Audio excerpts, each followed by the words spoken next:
What's a fact about sex that's actually a myth? The clitoris is not hard to find. It is quite literally front and center. Knowing what to do with it once you've found it, on the other hand. Doctor here. One time a F17 patient and her boyfriend M16 came in for consultation because she had been feeling really nauseous lately. I asked her if there was any way she could be pregnant. She confidently replied no. I asked if they weren't sexually active or if they were using a birth control method. She said no, but we have sex standing up, which makes pregnancy impossible. Needless to say, she walked out with a prescription for folic acid and iron supplements. I'm not supposed to tell you this, but most people who claim to have sex with your mom have not actually had sex with your mom. The longer you go, the better it is. I have a condition and it takes me a long time to finish. I'm talking like an hour. Some women take that personally and most of them just don't seem to be able to last that long. Friction is a thing. It actually sucks. It's inconvenient at very least. A man will be scanning a woman's body for every fat roll, stretch mark, stray body hair, or other imperfection once she is naked, and he will jump out of bed and run away in horror seeing any of these things.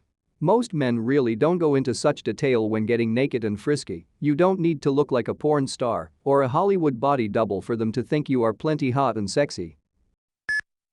Sex is intriol maudumbus. The idea that having sex with a virgin girl is a special and amazing experience. Quite the opposite in my experience. Pressure and speed doesn't always get her there faster. In fact, overstimulation will probably make it more difficult to reach. Basically everything relating to the concept of virginity for women. That sex is supposed to hurt the first time. It's not. If sex is painful the first time, it either means you're not properly lubricated and relaxed, generally not enough foreplay, or there's another underlying medical condition going on. That you're supposed to bleed the first time. The vagina and hymen are stretchy, and it shouldn't be common to experience bleeding the first time. Conversely, if a woman's hymen is torn, it doesn't mean she's not a virgin. I didn't have any tearing until after childbirth. A friend of mine tore hers doing the splits on a trampoline. A torn hymen is not an indicator of sexual activity. That pleasing a female partner is difficult or mysterious. Just fucking talk to her, you emotionally constipated potatoes. No one's mentioned squirting yet? Okay. Very few women are actually physically capable of squirting. It is also not the equivalent of jizz for a female. It's water and a little bit of pee. But in most porns it's just pee. Edit. Y'all can stop providing your weird anecdotal experience, thanks. I was always told that a woman's vagina would stretch more and more every time they had sex. And no one wants someone that has a loose vagina. It stretches, but it goes back to normal. That vaginas get looser the more often their owners have sex. If you think about it for 2 seconds, it should be obvious it's not true, yet the myth persists. That sex is always better after the first time. Sometimes it doesn't get better and can in fact be a medical problem. If you're having painful sex, get it checked out by a real doctor. There's help and treatments out there.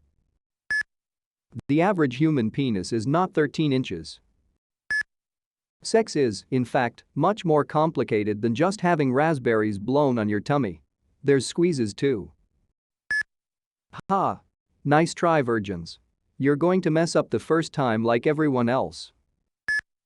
You can't get pregnant your first time. Yes you can. Yodeling during climax makes it better. Deleted. That for sex to be good you must orgasm.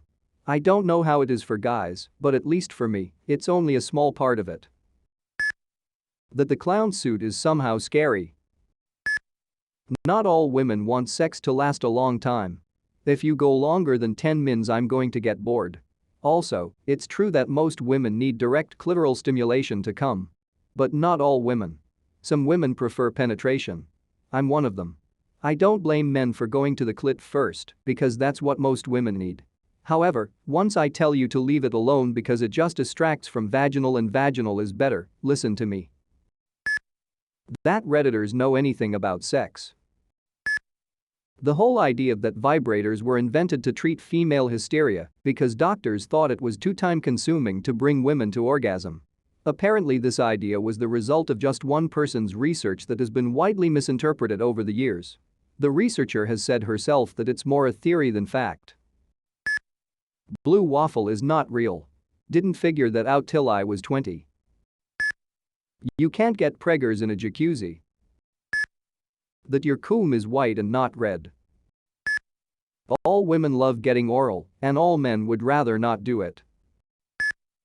Girls don't like it, cause it hurts them a lot.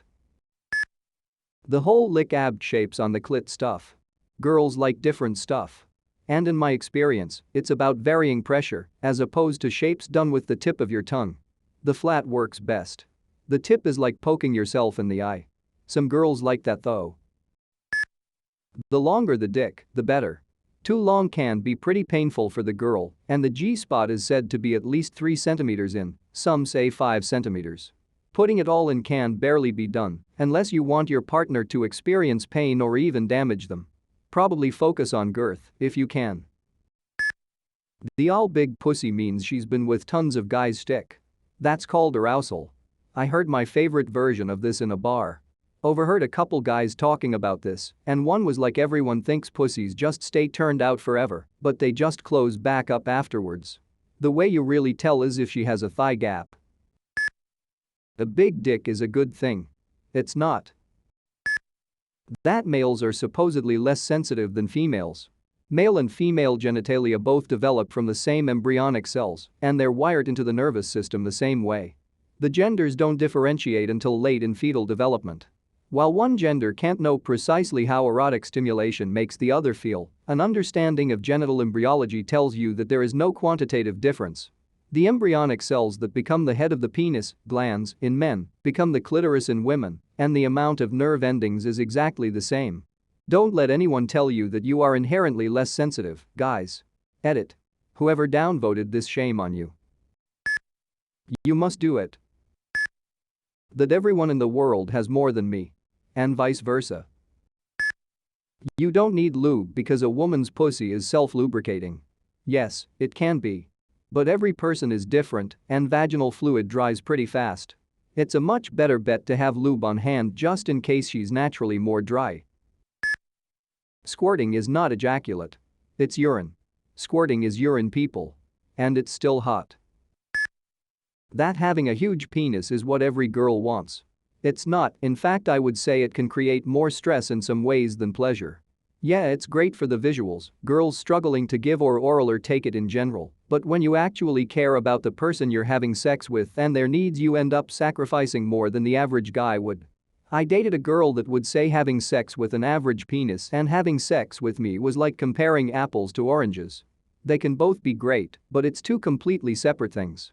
The girl I date now is tiny, under 5 foot. For her there is a thin line between pleasure and pain.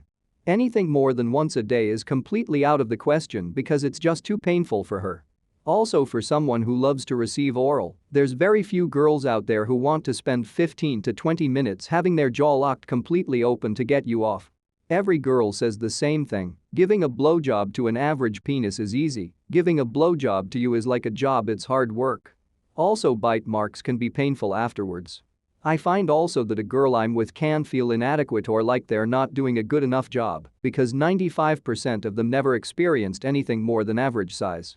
So positions that have always been great for them hurt a lot. The blowjob that was so easy to give becomes more painful and intimidating, especially when it goes on for longer than the average 5 to 10 minutes. It can create a disconnect mentally because they feel as if they're not doing their job or they're not good enough or they just can't take it. Of course there are advantages that I very much appreciate, but not every girl, there are always exceptions, is looking for a giant penis. That is definitely a myth. Confirmed, after turning 30, you don't get wizard powers.